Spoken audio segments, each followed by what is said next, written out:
Welcome back to the channel. Today I'm going to share a weighted trainer movement pattern I've shared in a number of videos, in which leading into impact the player's lead hip will elevate and get open while getting the club into a good position moving into impact. Hopefully that the video here helps you to deliver the club a little bit better and get a little bit more up and open through impact with that lead hip.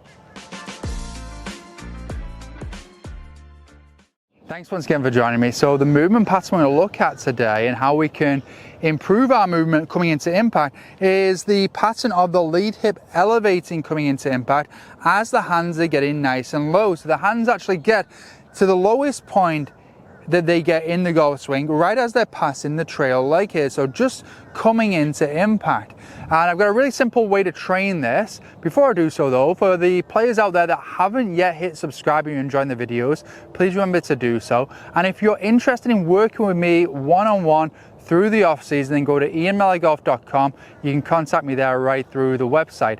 Okay, so we're looking at how can we get the lead hip to move up and open while we're getting the hands nice and low coming into impact. I was working on this with a player really recently, and I came up with the idea of turning the club upside down and then swinging it quickly into downswing and stopping it just outside the trail foot. And the reason I went for this was because as we're getting the hands nice and low here, the trail arm is extending and getting nice and long in the downswing.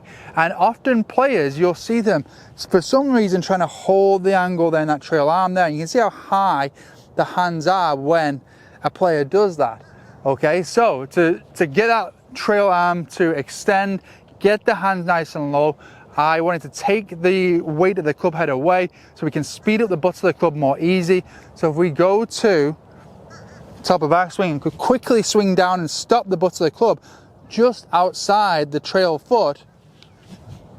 You should also, at the same time there, I just want to draw your attention to how the lead hip responds when I do that. So I'm literally swinging this as fast as I can, stopping it outside the trail foot, and then from there you could even get a feel of how you'd move through impact there, but really intuitive way to get an awareness of how we can do this. Also keeping in mind that I actually want the hands, if I set up in the same relationship to the ball as I would hitting there, so I'd want the hands to be somewhat in line with the ball. So when I stop, butt of the club is just on the outside of the trail foot while the hands are on the ball.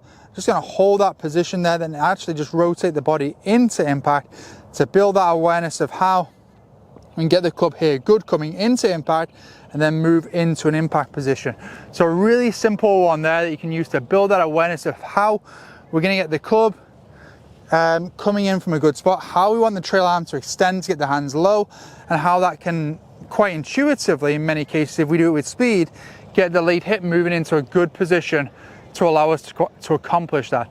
Okay, after you've done a couple of routines there and you've built some awareness for that movement, then find your own way to rehearse that. I mean, you can see that I've got the club just on the outside of my trail foot, my hands are on the golf ball, I'm feeling as though my lead hip is in the same position as it was doing the exercise, and then we can hit, and you can obviously do this at full speed because we were rehearsing pretty quickly when we were doing the exercise.